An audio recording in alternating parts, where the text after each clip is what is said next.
Thank you, Founder.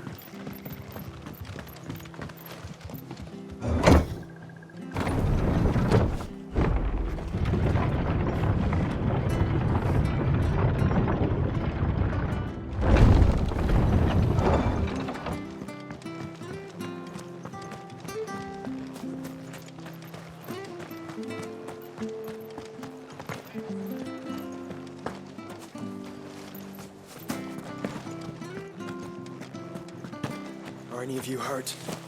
No, they didn't come this way.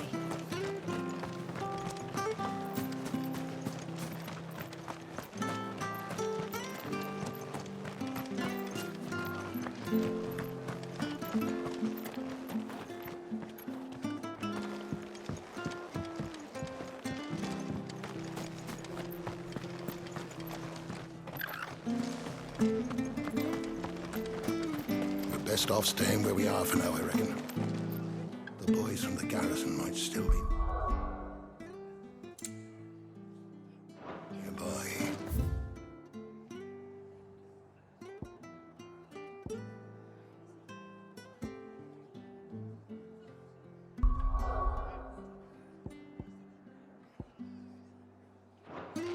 Founder.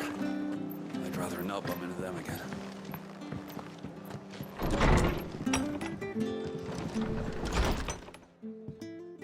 No one survived then? I'm sorry. Before he passed, one of them bade me tell you not to blame yourself.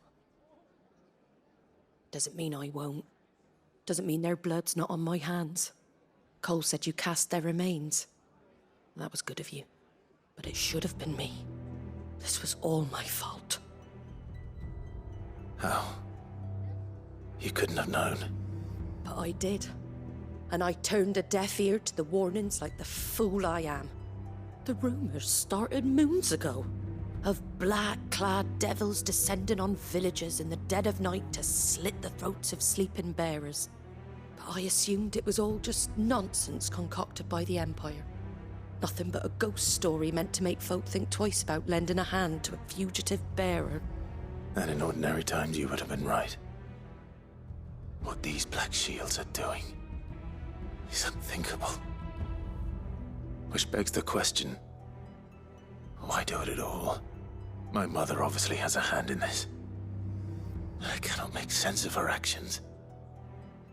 And picking what goes on in that woman's head is a job for someone with more time on their hands. Right now, I need swords and men to wield them, preferably big ones.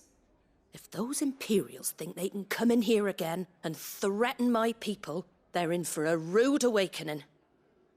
Oh, before I forget, a Stolas from Otto landed just before you arrived. He asked me to tell you that Gav has returned. Then we must as well. Will you be all right here, Martha? We can stay longer if you wish. No need. I'll be ready should the Imperials come calling. Though I wouldn't turn my nose up if you were to lend me a pair of them strapping young curse breakers.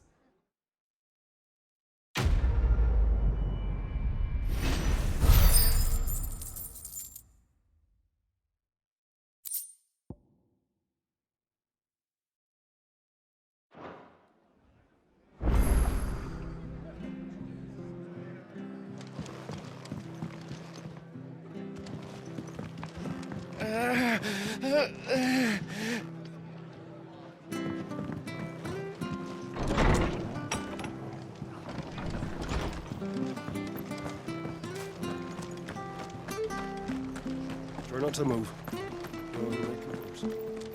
Oi! You there! You handy with that sword of yours? Course you are. Bet you're a bloody marvel with the thing. Now, question is, are you willing to use it or not? 'Cause a flock of noble chocobos are in need of help. Chocobos? You heard me right. Wild birds? The big ones? And not just any chocobos at that. Whiteheart and her flock are the bravest birds you ever did see. They protect travellers round these parts from bandits and the like. Chocobos. Fighting bandits. It's true. Why, they saved me from a gang of footpads only yesterday. Nasty lot they were too. And now they're back, looking to settle the score. Well, go on then. Don't just stand there. Go and help them.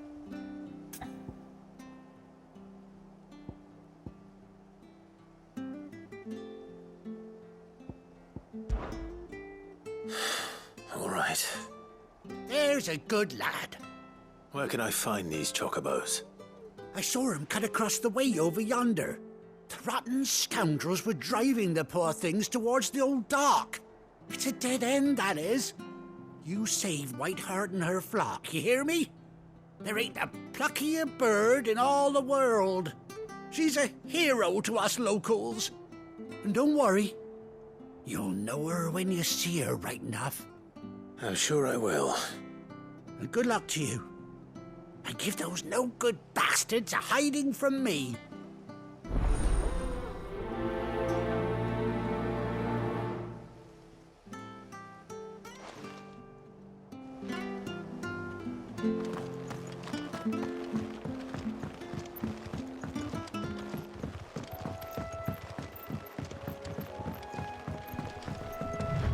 Whiteheart. That's quite a name for a chocobo.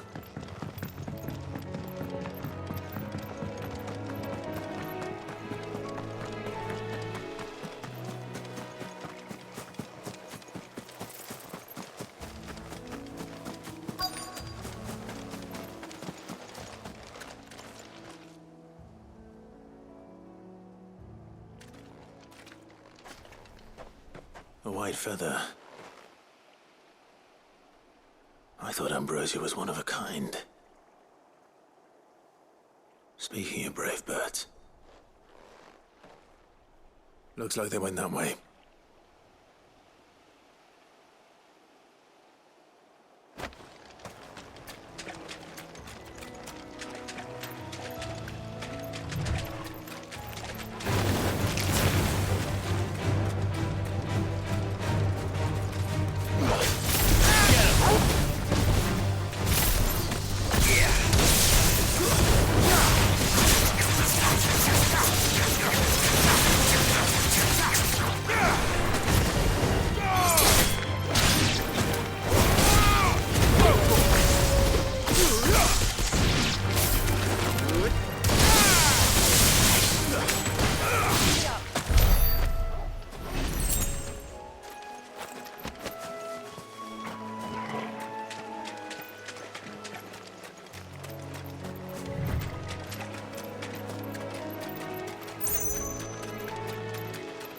These chocobos aren't going down without a fight.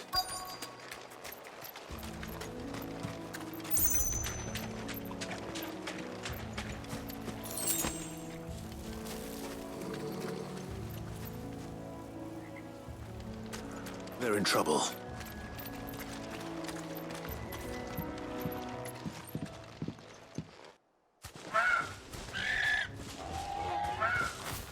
We got you cornered, Feathers.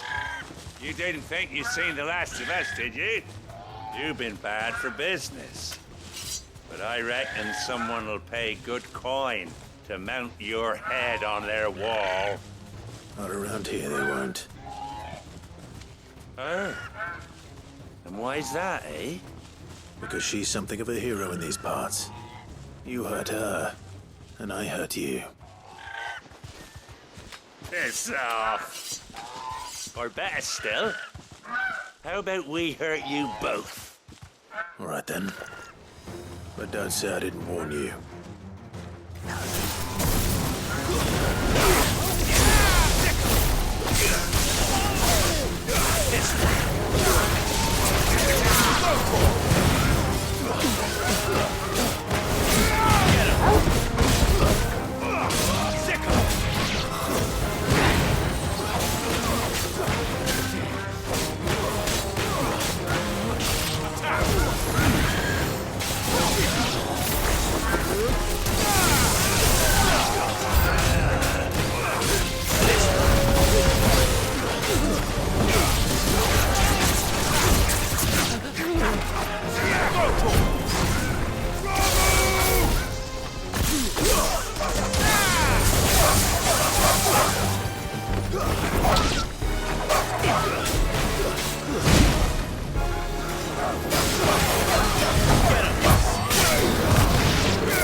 You're safe now. White Hart, I presume. Do you know her, boy?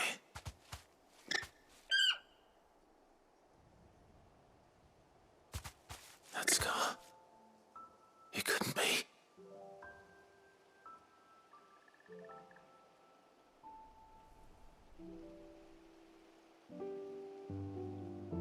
Ambrosia.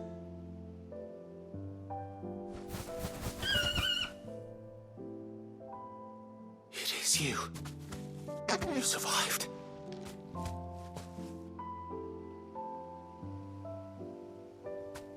And you found yourself a flock. Oi! Is it over? I thought I'd come and see how you were getting on. Oh, you sorted the bastards then. I knew you would. And the whole flock made it through unscathed. Thankfully, they did.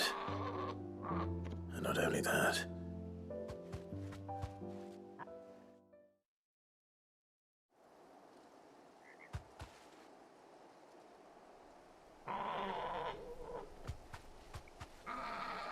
Well, I'll be.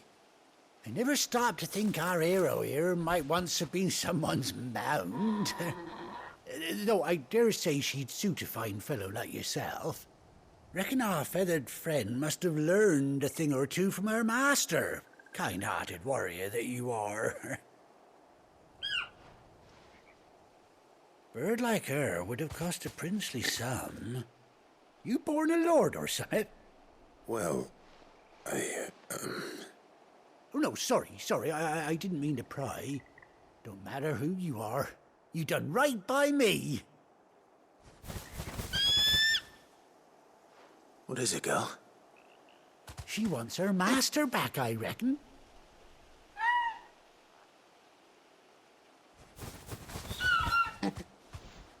Told you. And it seems her pals agree.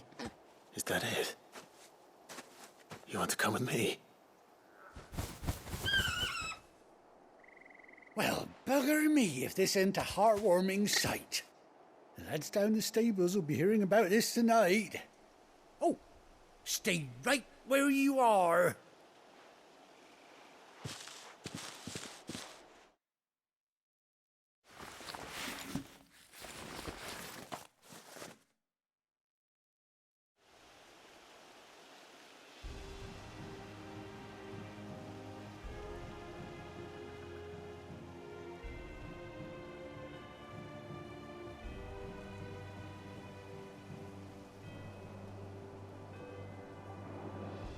Doesn't she cut an handsome figure, eh? She does indeed. How much do I owe you? A few scraps of leather's the very least I owe old White Hart. Oh, I'll be sad to see her go, of course. But she's earned her right to happiness and more besides. Don't you worry, we'll get along just fine without her. You hear that, White Hart? You've earned yourself some time off. You have fun traveling with your master now.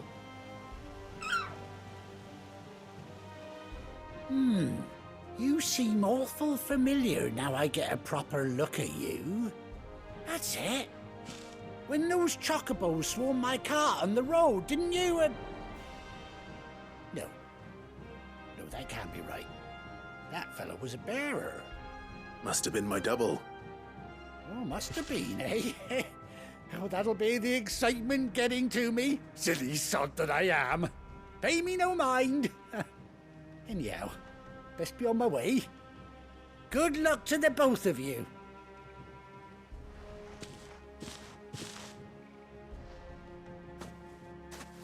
You take care of your flock for now. I'll call you when I need you.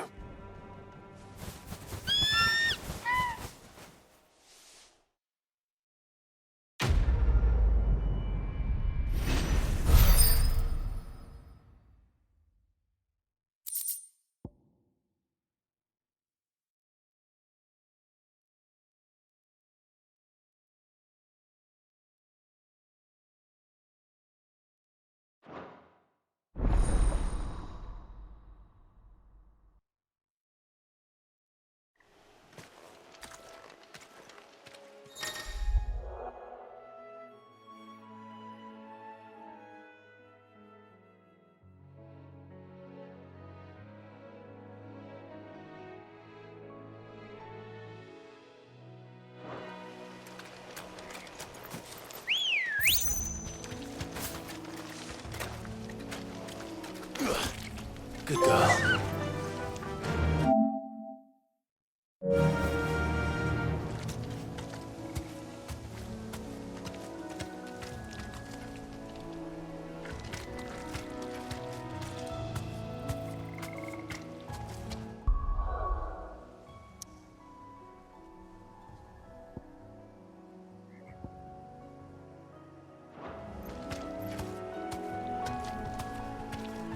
Run like the wind.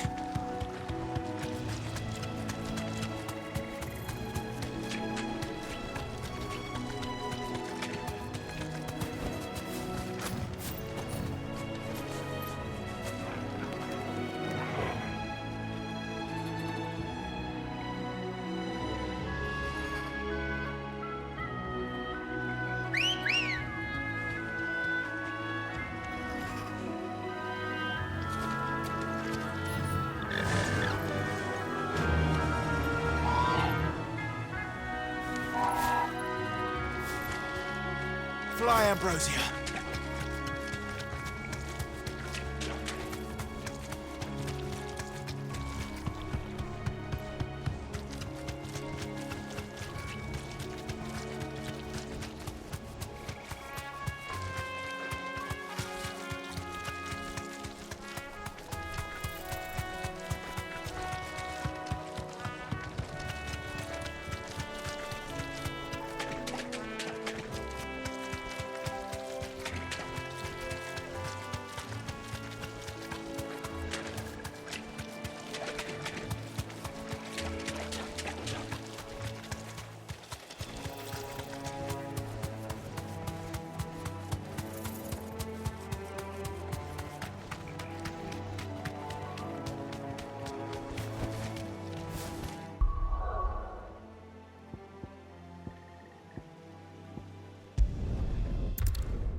Now, where's Gav? Gav should be back by now.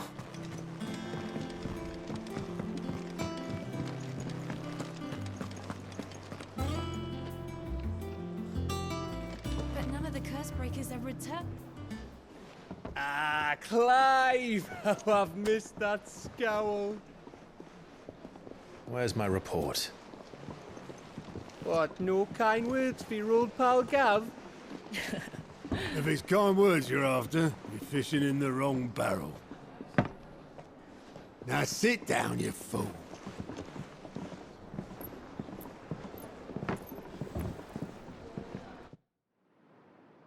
So, you remember how quick the Empire was to occupy the Dominion after the fall of Drake's head?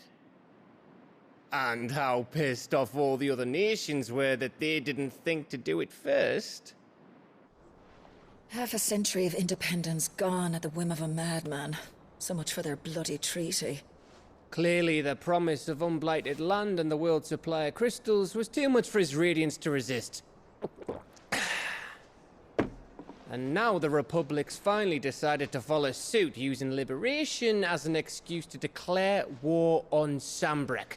Lined up right outside the Dominion's gates as we speak, looking to starve the Imperials into submission. And now all eyes are on the Strait of Author. While the two nations beat their shields, the rest sharpen their daggers, ready to set upon the war-weary victor. They'll never see us coming. It's time we moved on the Mother Crystals.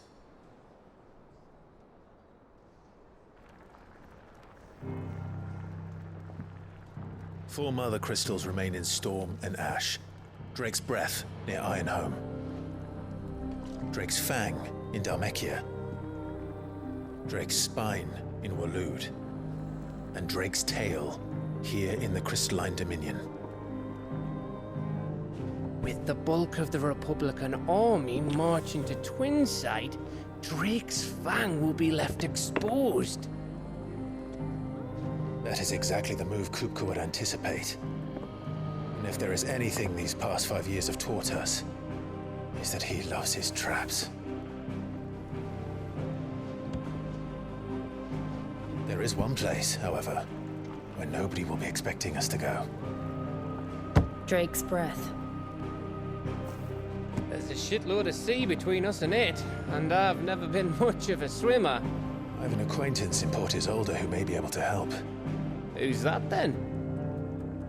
My uncle, Byron Rosfield.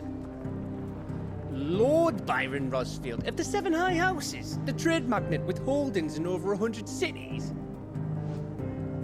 Wait, Rosfield. And you're a Rosfield, of course.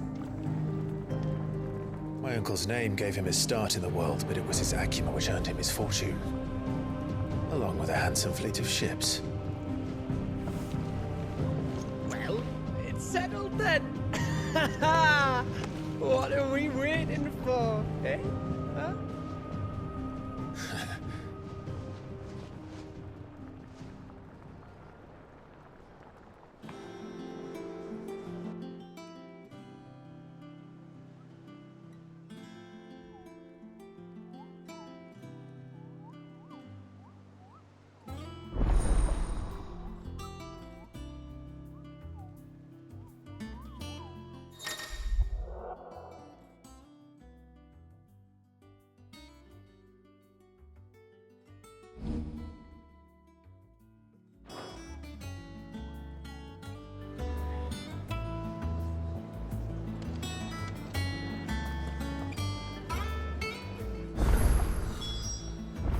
What are we waiting for, indeed?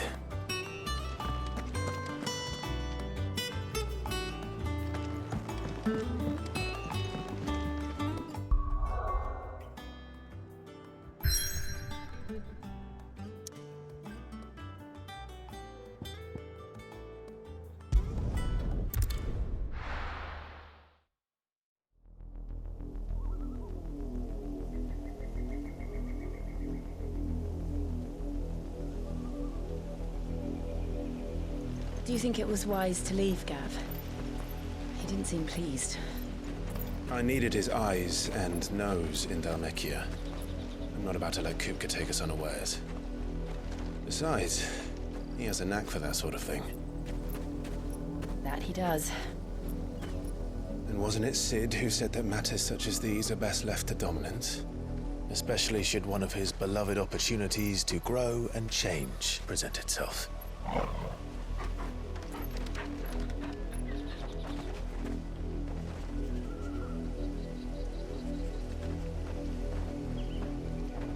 I always knew that I would return one day.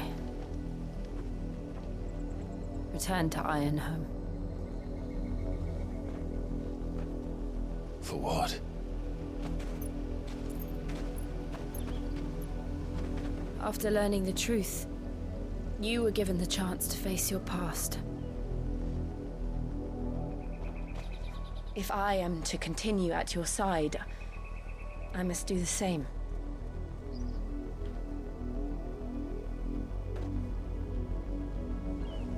We'll face it together then.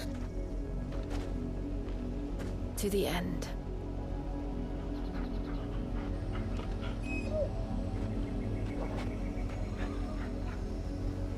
Come on.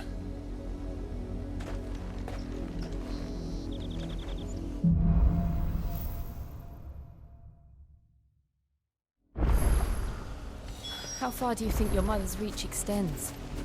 Will we find the same tragedy in the south as we did at Martha's Rest? More than likely. Which is why we should hurry. There are still many settlements between here and Port Isolde.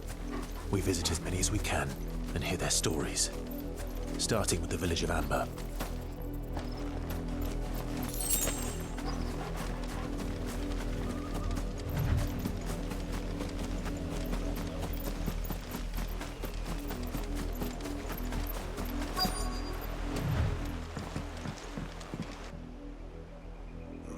Mockery of justice is what it is. Lord Elwyn would never have stood for this. Quiet, you! I think we're loyalists. Jill, look.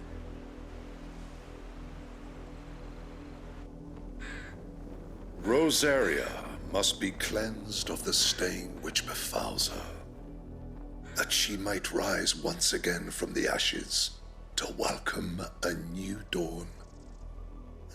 'Twould be a pity to make examples of you all for the transgressions of but a handful.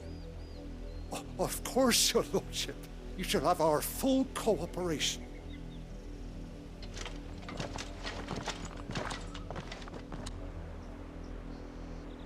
What business could the Black Shields have in a village this small? There's barely room to hide a bearer. Then they must be here for something else. You fancy dancing a gallows jig like the miller's son? All right. Excuse me, but what was all that about earlier? You haven't heard? Someone's been stirring up trouble. There have been attacks on the garrison, supplies stolen. They even say a Black Shield was murdered. The Empire wants answers, and what the Empire wants, Empire gets. Don't they just? Keep your ears open, eh? The Black Shields will pay good coin for information on the culprits. You'd have to be dull as a sack of stones to think you could take on the Empire. What with their 100 full legions? 100? I heard it were 1,000.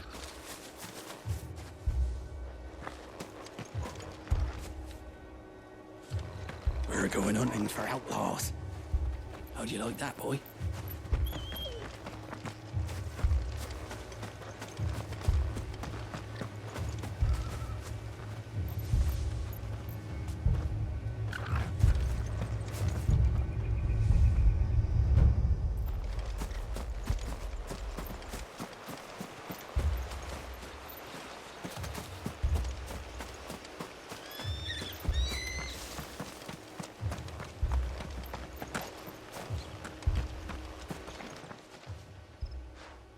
You seen him, didn't you? I'm sorry. The Black Shields. Just now. You seen them, didn't you? At least I think they was the Black Shields. Can't say I ever saw one before. Was this the first time they visited the village? But what do you think? Amber's the arse end of nowhere. And they thought we might be harbouring firebrands. Huh. If only we were. I might have turned them in and become a Black Shield myself. You don't think these firebrands the Empire is looking for could be us, do you? I don't know. But we need to find out. Left to join the garrison this very morn. At this rate, there'll be none left to help with the harvest.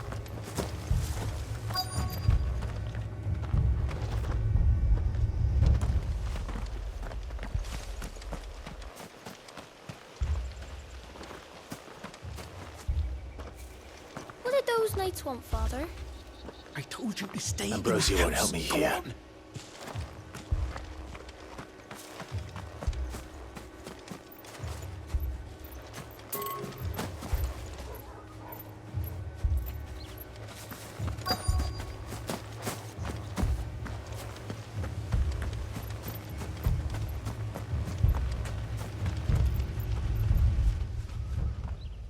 Greetings, friend.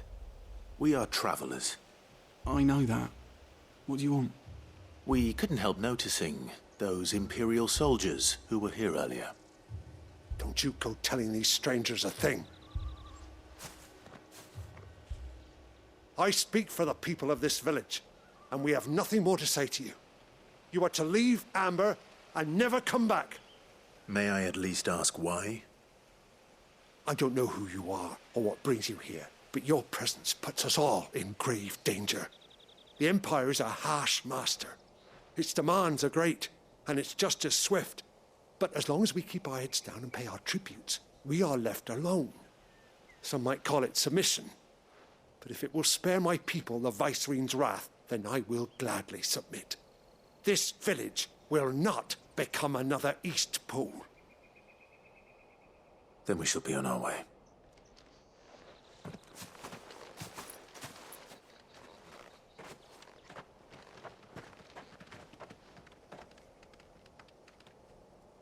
These people live with a knife to their throats. In the mistaken belief that if they cooperate, my mother will show them mercy. Obedience bought with fear. Are you all right? Sorry, It's nothing. We still don't know who the Black Shields are looking for. Well, whoever they are, the Imperials deem them worth pursuing to the back of beyond. But other than Martha, who else in Rosari would have the courage to stand against the Empire? A new ally would certainly be welcome. Can we find them before the Imperials do? Perhaps the next village will yield more answers. Perhaps.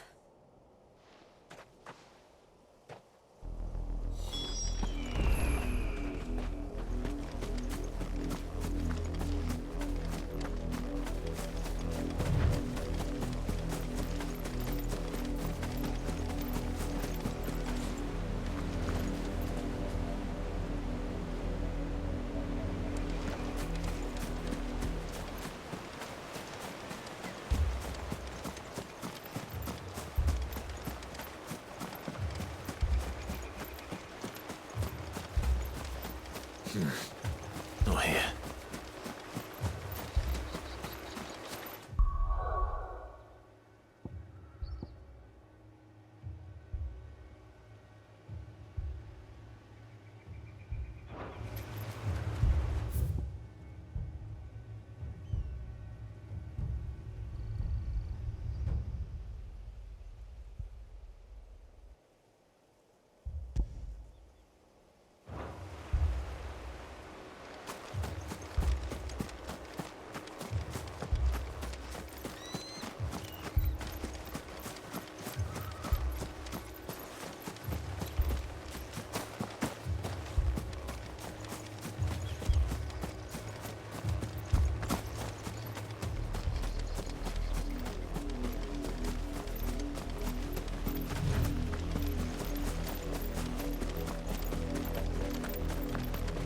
This pass will take us through the mountains. And directly into the path of whoever or whatever lurks here.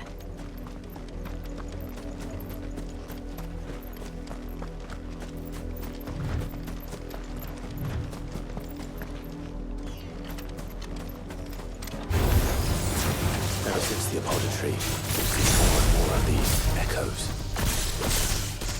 What do you think is waking them? The mother crystals collapse? Idea. We'll get collected. Over here!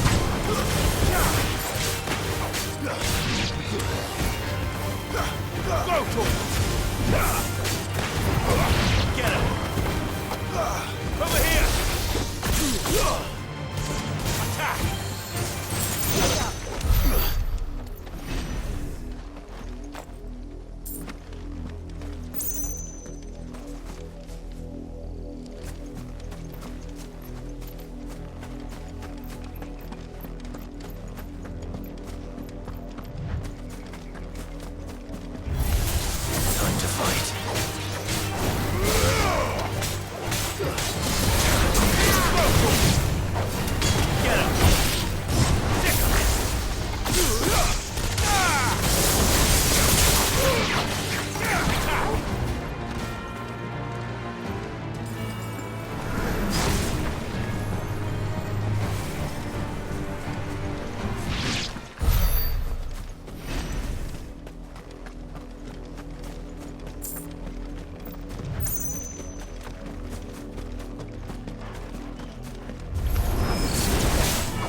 more of my mother's blood.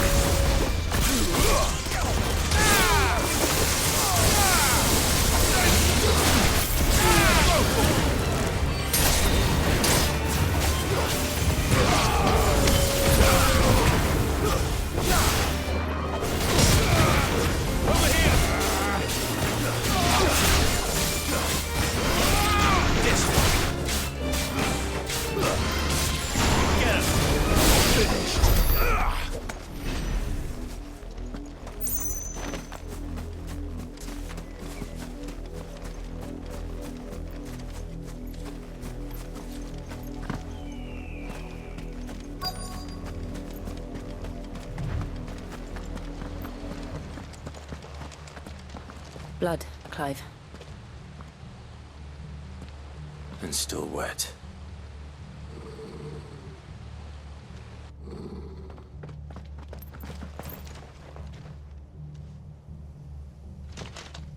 You were told to stay in your homes. The Black Shields. You know who we are. And still, you would bear your steel. Why then? We owe you our thanks. You have saved us the trouble of an interrogation. To dwell in darkness, that we may purge the night and welcome lasting dawn. On these, our swords we swear. Say that again. I'll show you a true libertarian.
Tell me what I want and the end will be swift. Who are you looking for? Why, you. We come bearing a message. Your friends have been found. The branded you freed from our camps. They await you in Ordeal. Guardians of the Flame.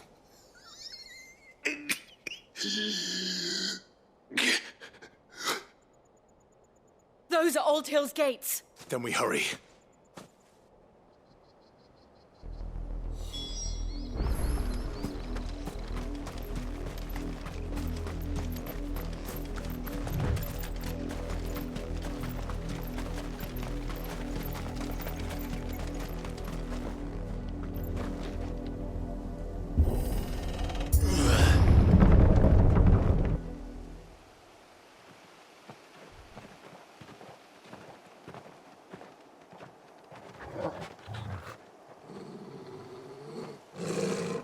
learn something, boy. Death.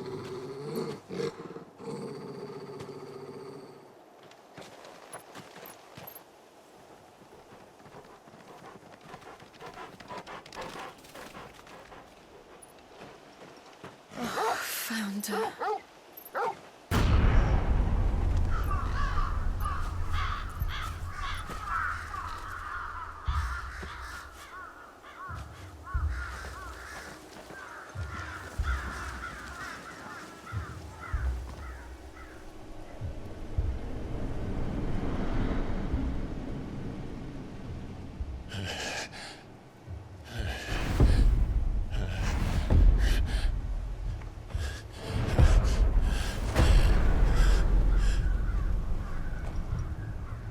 This was my mother's doing.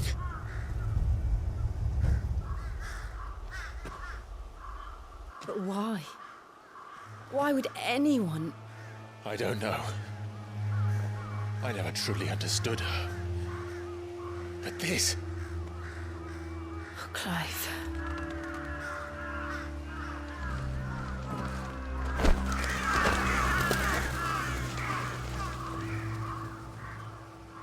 I will learn what madness drives her, and I will end it.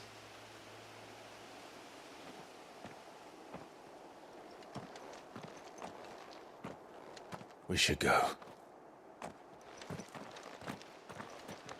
Yes.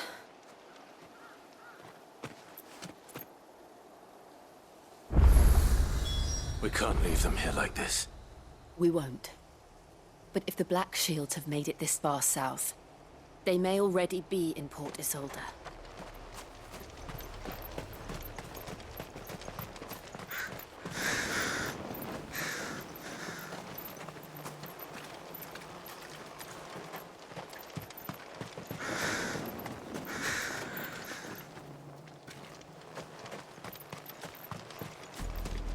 We're approaching Buick Bridge.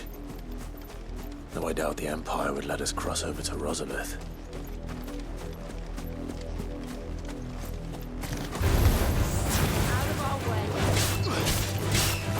Get him!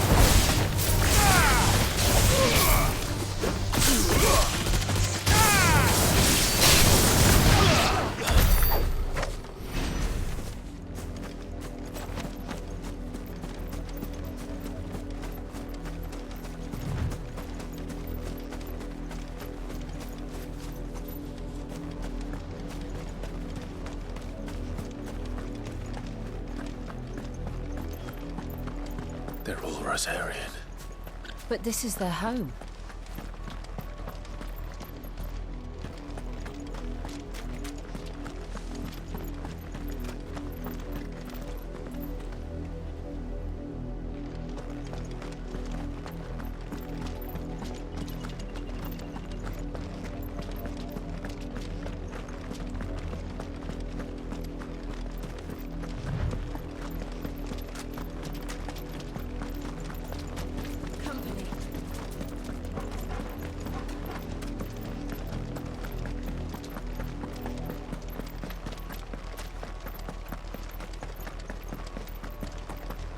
The Lazarus.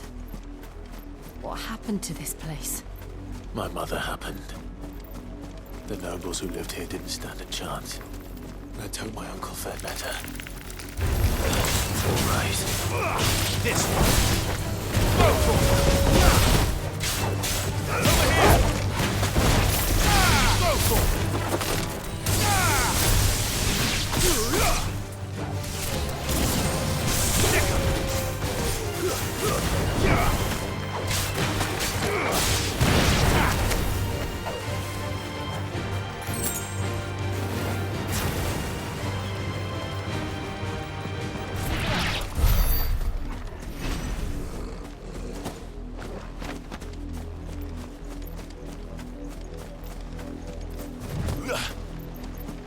That's the main gate.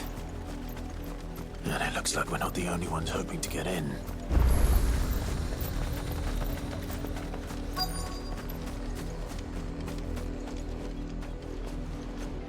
Let us pass!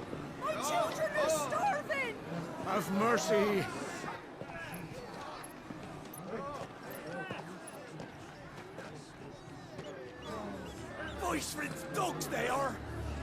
You can't ignore us forever! Let us in, or we'll die on your doorstep! Better out there than in here! More than enough reckless Fuck off! Hang it, chinless bastards! Those crystals belong to us all! I said, where were you, filth? Back to your stall! Cut you down where you stand! Destroy it! No chance of slipping through unnoticed. We'll need to find another way in.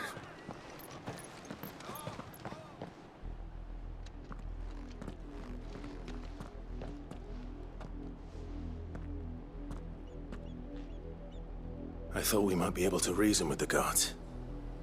Or at least bribe them. I suspect everyone in that crowd thought the same. Was that the only way in? Officially, yes.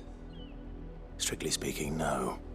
My uncle once told me that the nobles had tunnels built, so that they could visit town without having to walk amongst the rabble. The Lazarus.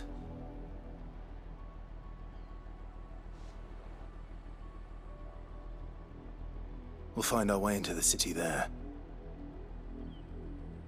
If you're sure. The entire place looked abandoned. Do you think it's safe? As long as it is abandoned.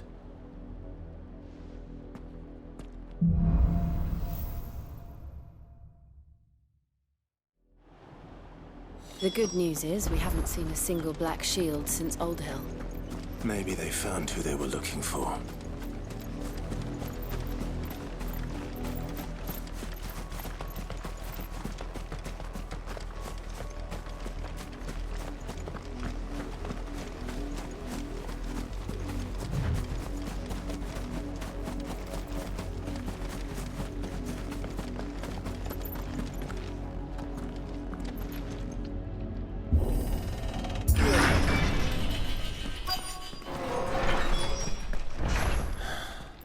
This is nothing like I remember it.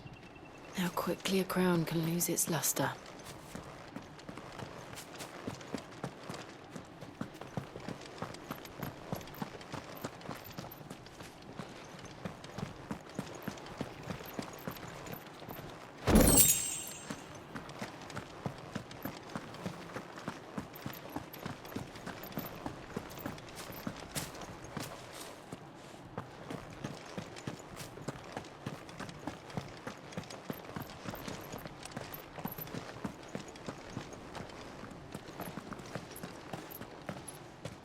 Not abandoned, then.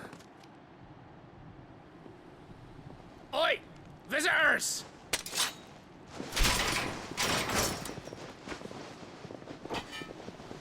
Apologies. We'll show ourselves out.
I've only ever seen one man fight like that. And he's long dead. Then perhaps it's time you joined him.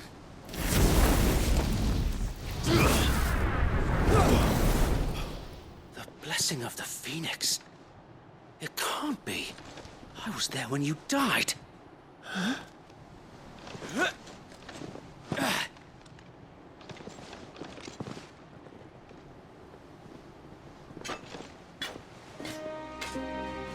Forgive me, my lord. I knew not whom I addressed. You have naught to fear from us. Founder, it really is you. It is. So wait.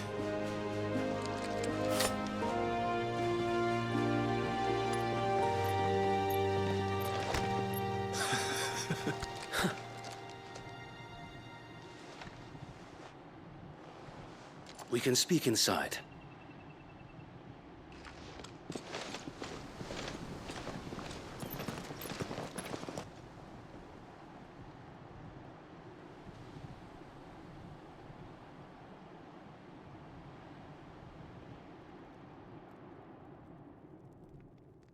And those who wouldn't bend the knee?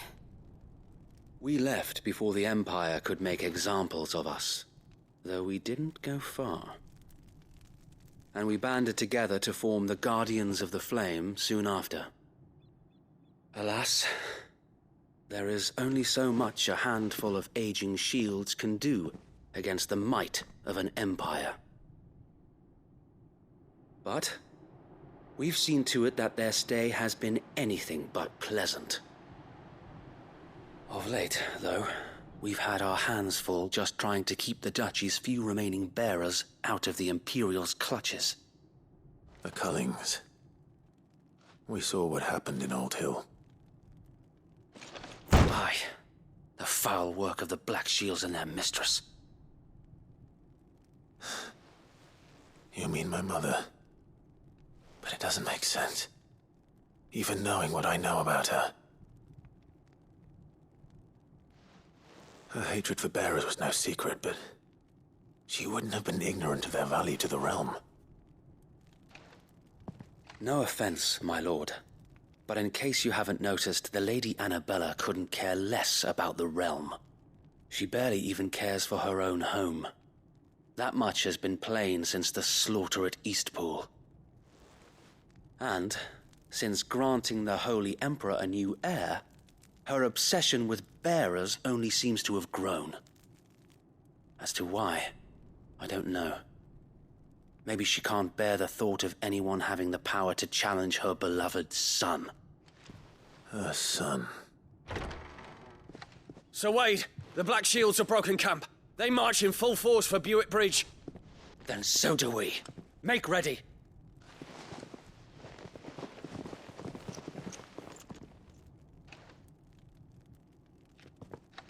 This is their main host. If we remove the head, perhaps we can prevent what happened at the docks from happening somewhere else. If I do nothing, then the blood of their next victims will be on my hands.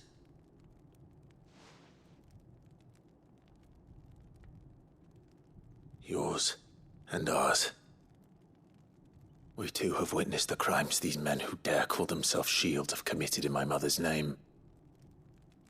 It cannot be allowed to continue. We must put a stop to this madness.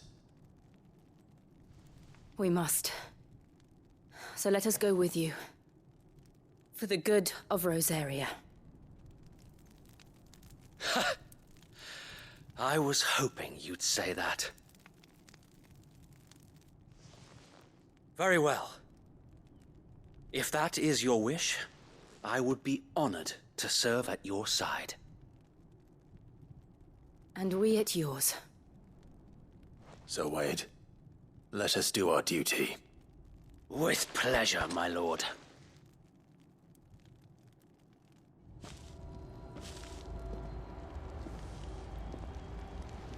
I imagine this endeavor will require more than just our wits. Then let's hope Sir Wade has a good quartermaster. Archduke's son. We'll show him as much mercy as they... Tell us then, Sir Wade. What is your plan? Nothing fancy. You, Lady Jill and I make for Buick Bridge, and provoke the main host at their encampment. Sensing an opportunity to end the Guardians, the Black Shields will call for reinforcements, who will be met from the rear by parties of my brothers hidden throughout the surrounding hills. This will allow us to wage battle on the bridge without fear of being overwhelmed. While the Black Shields have an advantage in numbers, you see, they prefer to fight in small units, which we can use to our advantage. How small exactly? Small enough, now that I have you and Lady Jill for company. I doubt I could have done this on my own. But until we arrived, that was your plan. You haven't changed a bit. So Wade, the bearers from Old Hill have been laid to rest. Very good. Now make ready for battle. As you command.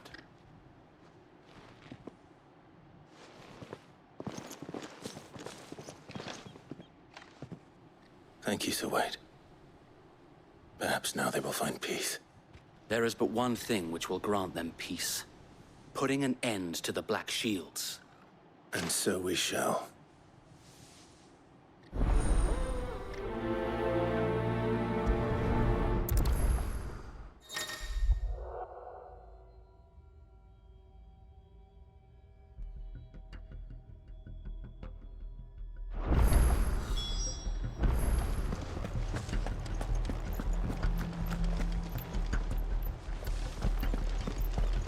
We'll keep them from the bridge. May the blessing of the Phoenix go with you. How long have you been pursuing the Black Shields? Since they burned their first village. We tracked down the bastards responsible and fed their corpses to Stillwind. Suffice to say, that got their attention. It's been a game of cat and mouse ever since.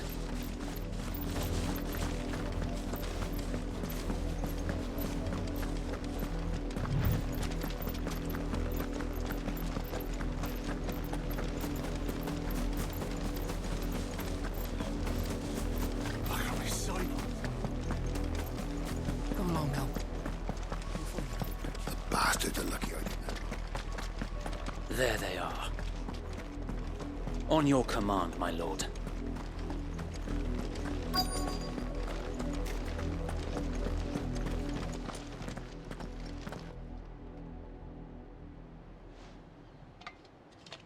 What is it now? I told you! We bear a message for the Vicereine. From the Guardians of the Flame. Ha! You presume to tell us that a pair of filthy vagabonds, a woman and a dog, could guard aught against the might of the Black Shields? Then come! Die along with your flame! For Azaria! For Azaria! Your petty revolution ends here. On these our swords we swear.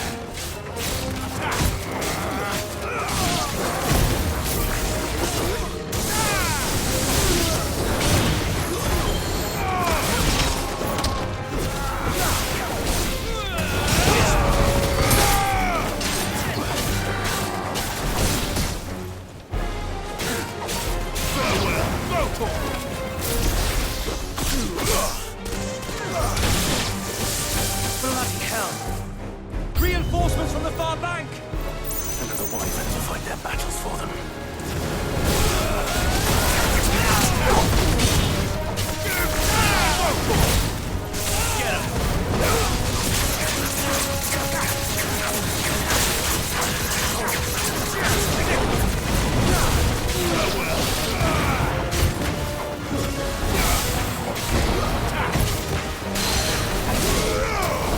Get him!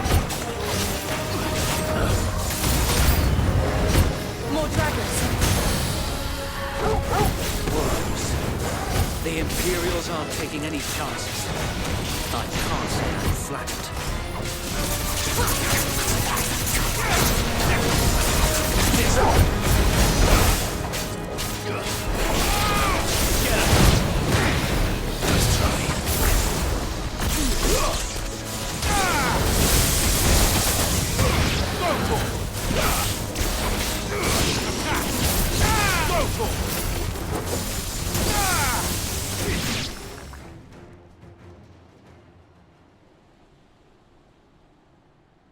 A noble stand. albeit a misguided one. In taking it, you have but proven our point, that this land is in dire need of cleansing.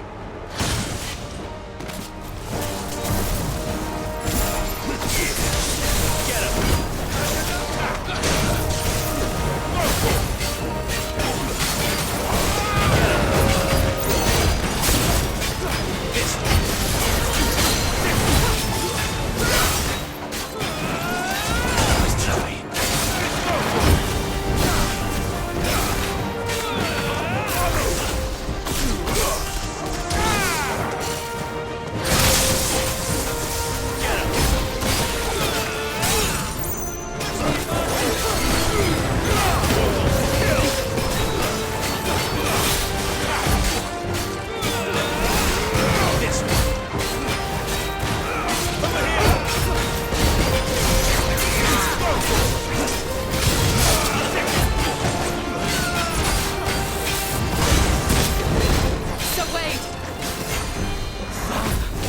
There's no one left to keep them occupied. We need to finish this. We finish him.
I don't see any more.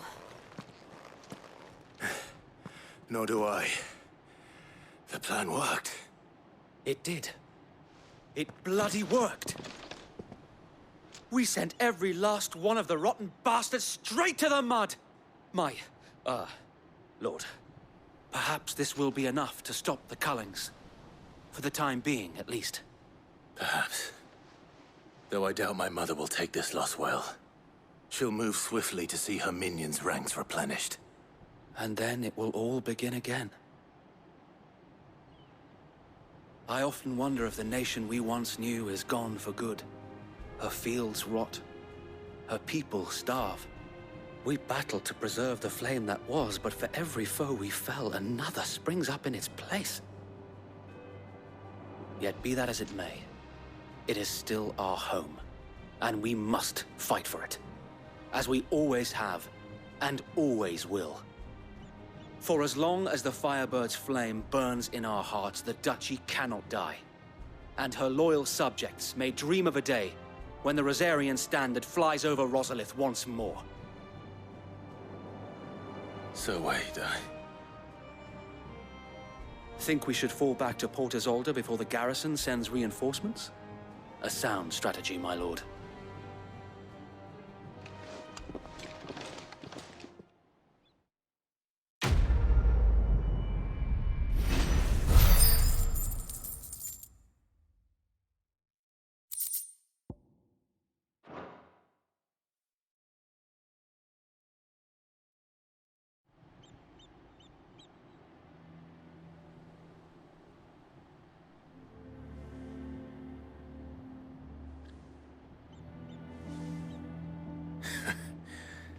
And how long has my uncle been funding you and your comrades' endeavors?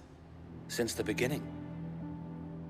Lord Byron was the first person I turned to after forming the Guardians. And had I known of this tunnel back then, I wouldn't almost have been hanged by the city guard for trying to sneak over the wall.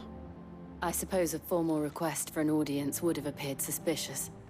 And appearances must be maintained.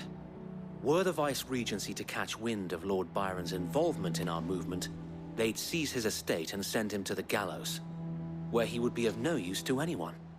And so, though it sickens him to the soul, he plays the part of the loyal lord, knowing that one wrong move might prove his downfall. It is why he remains ever vigilant. Don't be surprised if he refuses you an audience, especially since you're famously dead. Then I will have to think of a way to prove that I am neither wraith nor wrongdoer. I might have something which could help with the latter. It's the Mark of the Guardians. Display it, and those who love Rosaria will know where your loyalties lie.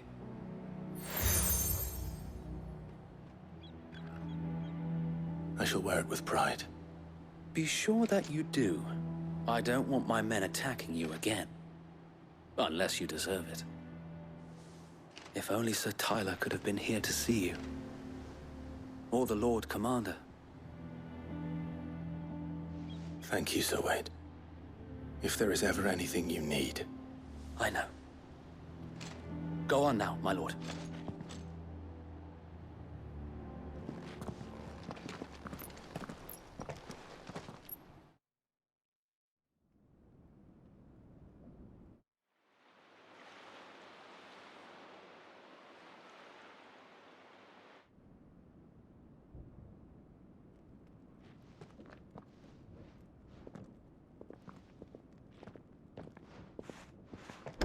How accommodating. Do you really think they believe we are who we say we are? Not a chance.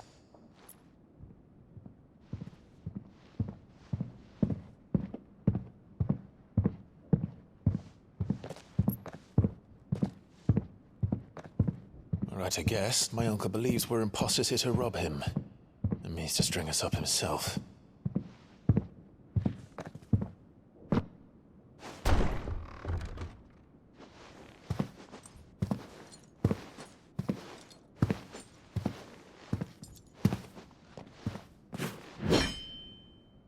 Imagine my surprise when I was told my nephew had come to visit.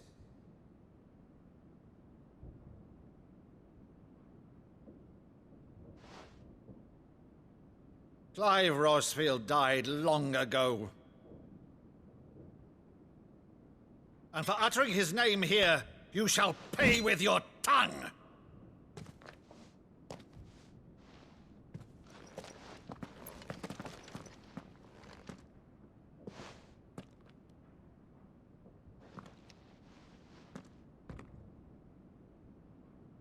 You would mock me as well?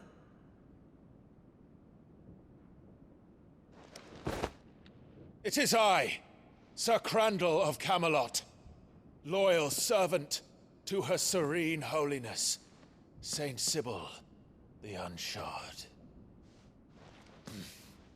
Meadow, thou vile sorcerer, for thy crimes against church and crown, I shall have thy head.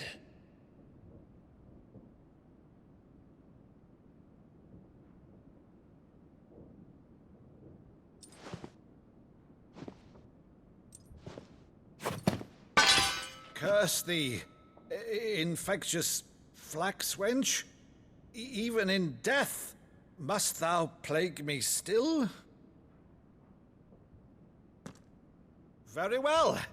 I shall open the gates of hell, that thou might see thy charge once more.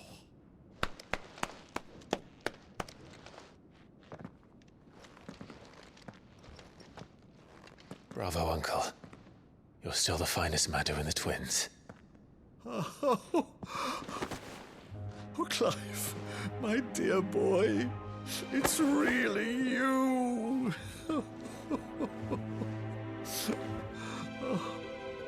You always were fond of that scene from The Saint in the Sanctuary. Never did let me play Sir Crandall.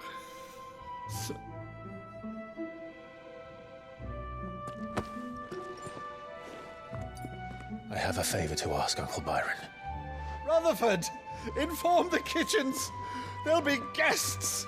we dine immediately. But, Uncle... You can't very well regale me with the tale of your miraculous preservation on an empty stomach. Go on, sit.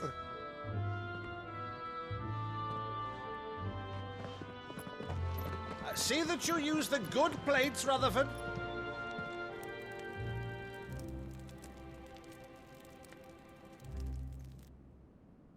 So you arrived late to one of her cullings, did you? Since becoming Vicereine, Annabella has been a constant thorn in Rosaria's side, but these atrocities are a new low. Something has changed. Quite what, I don't know, but the woman we knew is gone, and a monster sits in her place. A monster? For better or worse, I've been charged with governing this town, and thus must maintain the illusion of obedience. That's all I can do to aid Wade and his merry band of revolutionaries. So he's told us. You have risked much for Rosaria. Our nation will be forever in your debt.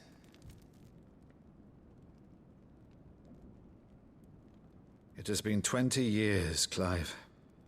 The nation your father and your forefathers fought to defend is no more. Perhaps it would be otherwise had I the courage of my brother.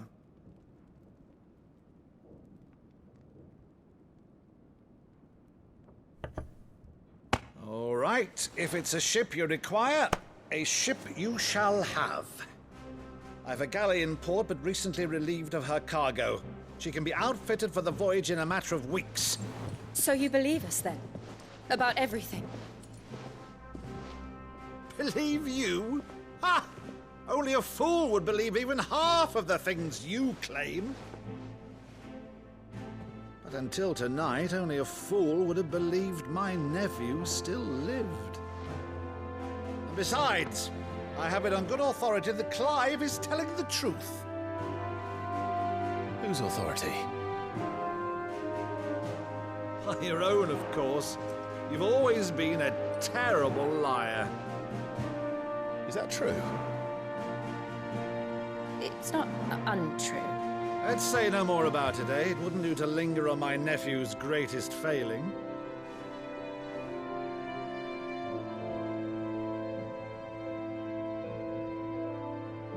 The one thing I cannot believe, though, is all this about you being Sid. You were always such a good boy, but now you're quite the outlaw. Which, if I'm not mistaken, would make me an outlaw's uncle. Right then, who shall we pillage first? Rutherford, fetch me my cutlass. This will be fun.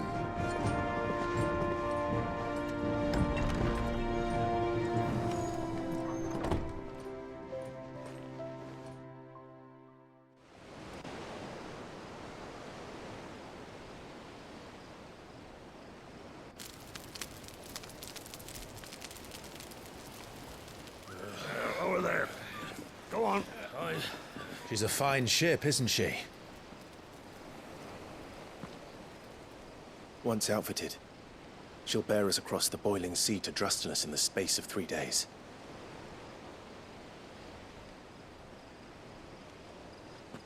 Something on your mind?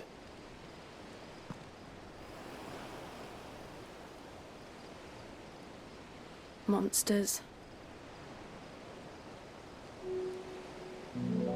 When I served the Iron Kingdom, I did so because I saw no other choice. Because once they learned that the lash would not move me, they turned it on those who could.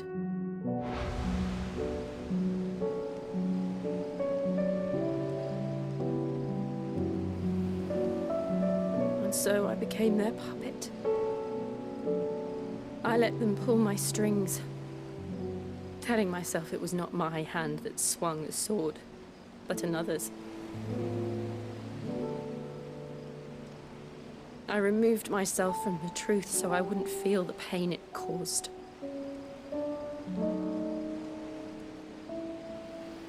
And before I knew it, I no longer felt anything. Anything at all.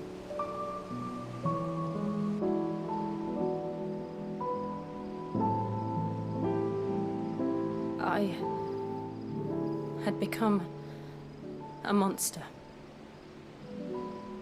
Jill.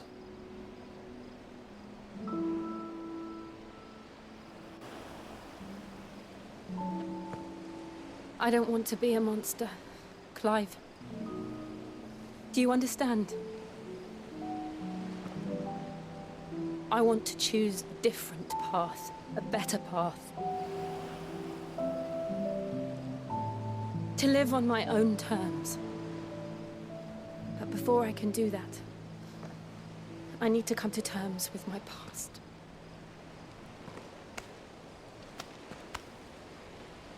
And when you do, I'll be standing there with you, just as you stood with me.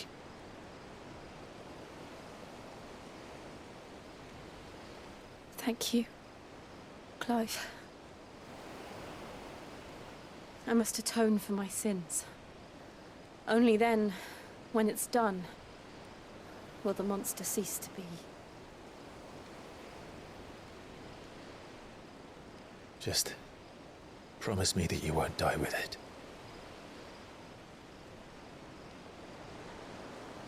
Now, let's get some sleep. The journey back to Benamir is long, and there is much to tell the others.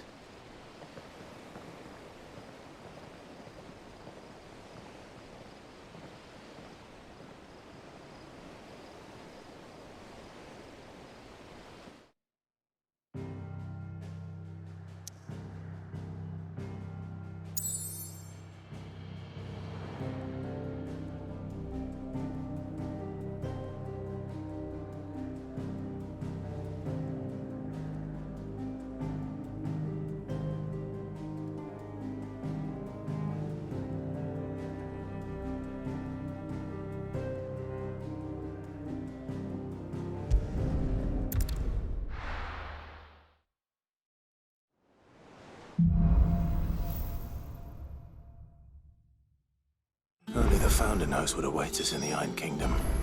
But Vivian could probably make an educated guess.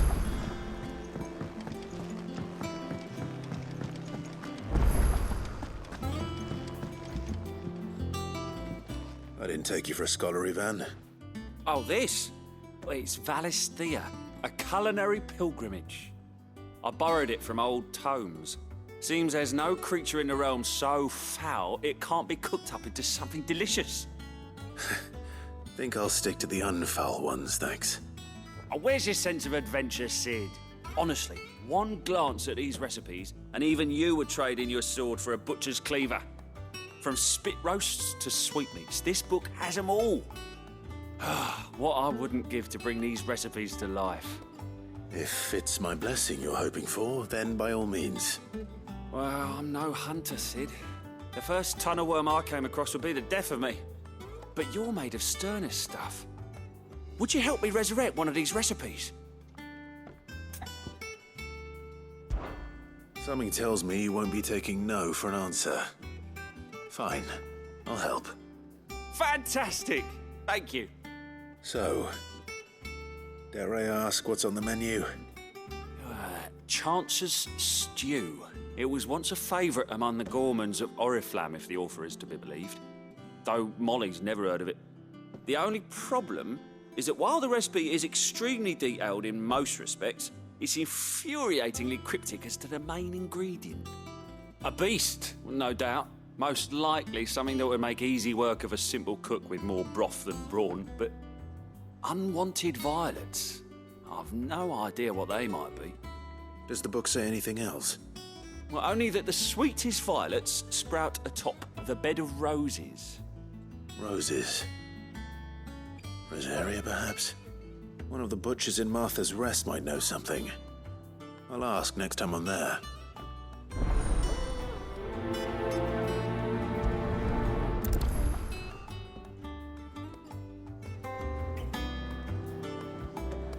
Nothing but unwanted violets will do, if I'm to resurrect this stew.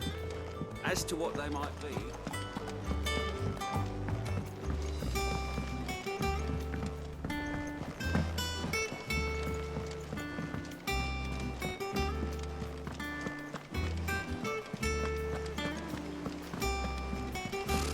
Typical nobles. How did we never hear Our new about these billet being Guardians of the posted Flame? every... Clive! Oh, am I glad to see you? Is something wrong? It's Blackthorn. He ain't himself. And if I'm honest, he ain't been for a while. Normally it only takes a couple of drinks to perk him back up, but not this time. Something's getting him down. And whatever it is, he ain't telling. It's like he's lost his spark, you know? He's barely got enough fire in his belly to get the ump about stuff. But I'm thinking he might if we both bent his ear, because he respects you, innit? So, what you say?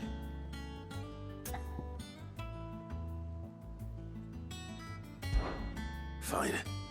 If you think it will help. I knew you'd understand. But if he doesn't want to talk, we let him be. He'll open up when he's ready. All right. Now, he'll only smell a rat if we both turn up at once. So, I'll go first, and you can meet us at the forge. Wait a bit, then head over when you're ready.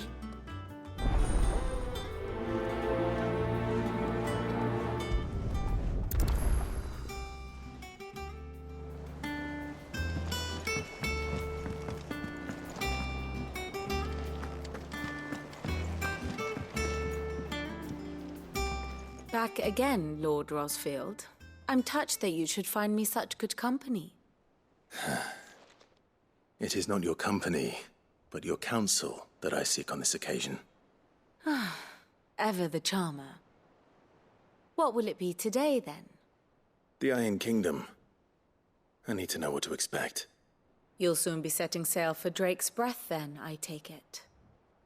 The mother crystal that rises from the boiling sea. There was a time when a true-blooded Rosarian had only to brave the waves to visit it. But then the Ironblood made their move.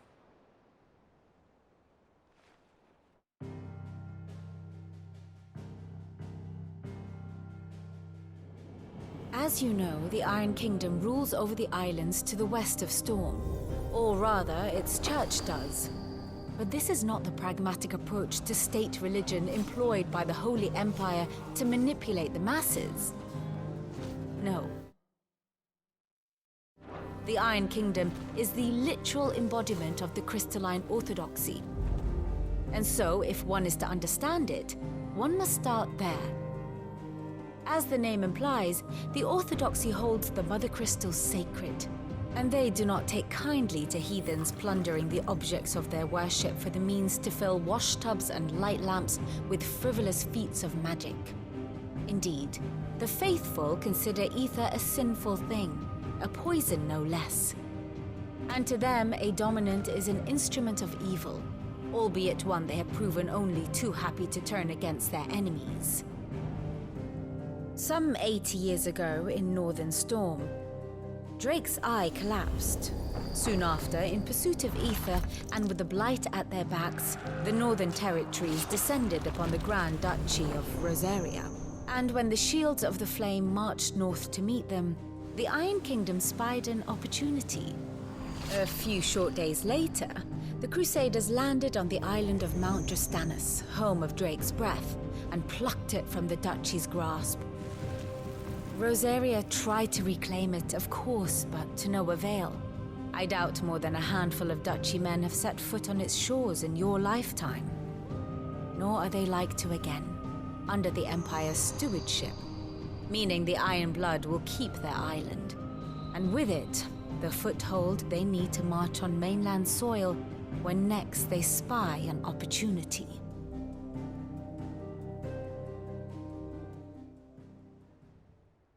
The Mother Crystal is both the object of the Iron Blood's worship and their gateway to the continent, making Drastanus the holiest of holy grounds, from which the Orthodox Crusade shall one day sail forth to claim the remaining Mother Crystals, or die trying. My father and my grandfather both traded blows with the Iron Blood for control of Drake's Breath. Had things unfolded differently at Phoenix Gate, we would have sent our entire fleet against them. But instead, they sent their fleet against Rosaria, sacked the capital, killed the men, and captured the women, including Jill. I'd say you'd be forgiven for wanting a little revenge, Clive. My only aim is to destroy the Mother Crystal. But thank you all the same. Not much else to do here. Let's see if Jill's ready.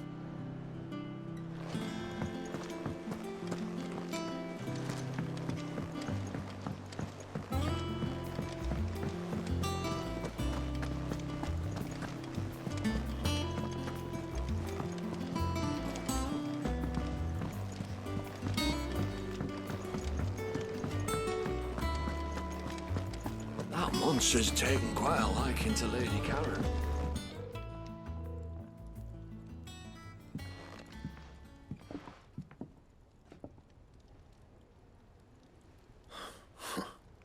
First August, and now you. What are you pair up to? What's it got to do with me? August was worried that something had been weighing on your mind. I thought you might want to talk about it. Did you now? I told you not to stick your nose in my business. What'd you go and do? Clive just wants to help, innit? What's so bad about that? Talk to him. You never know, you might feel better for getting it all out in the open. Please, mate. I'm worried about you. Phil shut you up. It's nothing really. Stupid. Not the sort of thing you bother people about. Why don't you tell us all the same?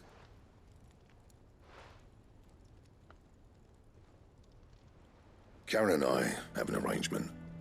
I keep an eye on Goots, and she shows me what the competition's up to. Interesting arms and armor, things like that. Anyway, the other day, she shows me a cuirass she's come by. Masterpiece of level work. Light, supple, and tougher than it had any right to be.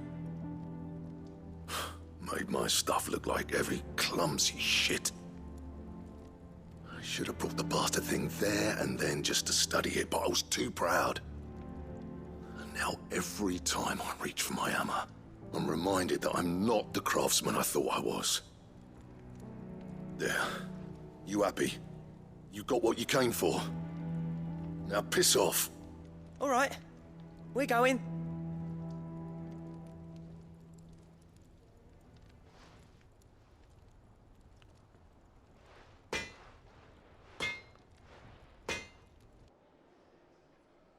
I always thought of old Blackthorn as a bit of a force of nature. Like a storm cloud full of hail. Didn't think anything could rattle him.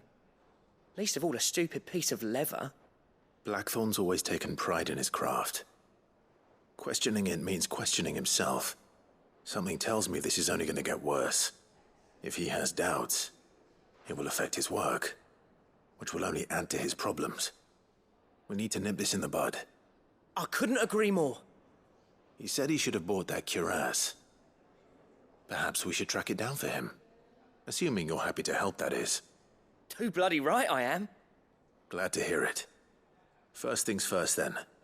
We need to speak to Karen.